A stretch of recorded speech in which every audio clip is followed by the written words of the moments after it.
Bilirsen mi ata kimdir azizim?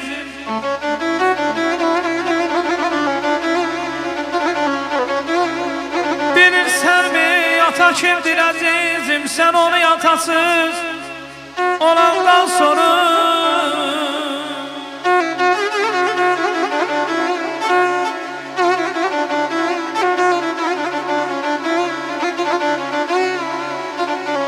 körpe yaşlarında kaybana boynunu bükür.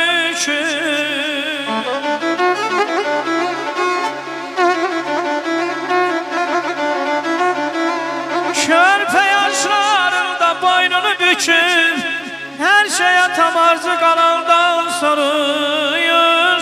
Sen onu yatasız olandan sonra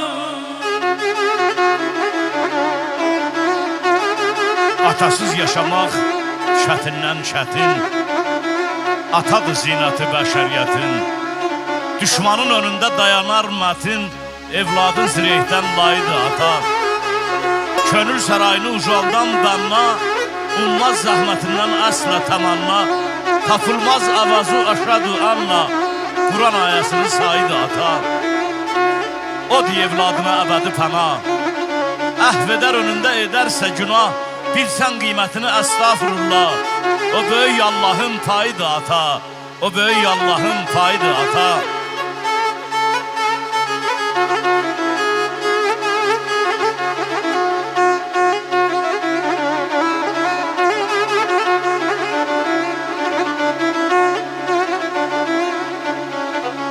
Ay eline mindaş paltar geyəndə, tapdığı tükən xərbət yeyəndən.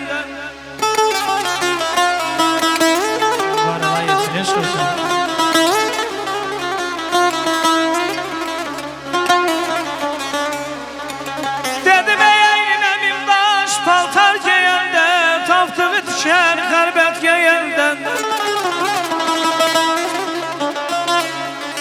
Kimse atasına ata deyende,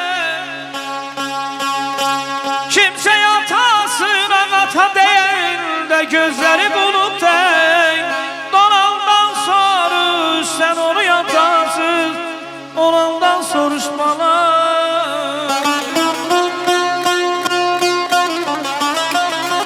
Hər bir kəsin işıq verən çırağı, həm həyatı şirin canı atadır. Odur ilhamsı sənin ürəyinin damarında təmiz qanı atadır. Ata ucalan vüvarlı dağdır, hər cür bar gətirən baxşadır, vardır. Sənə ömür verər neçə ki sağdır, insanlığın pak vicdanı atadır. İkram qəlbindəki saf muhabbəti, xalqına inamı o xoş niyyəti, ürəkdə cəsarət, qolda qüvvəti bəxş eyləyən adı sanı atadır. Bəxş eyləyən adı sanı atadır.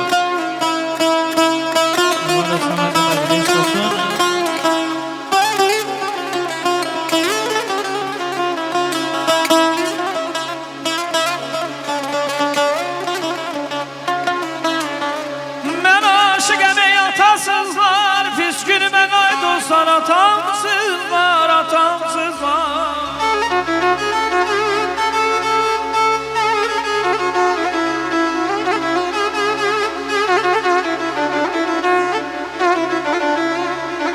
Dedim ey mən aşıqəm ey atasızlar, pis günümə qaydolsan atamsızlar, atamsızlar. Deyirəm atanlar nə bilir ki, atanlar nə bilir ki, aynələr çəkir atasızlar. Aman, aman ayda daycan külümü yanmazsa sürdür. Ay nasıl olub nə yaçansıdır, küllümü yanmaqcasıdır.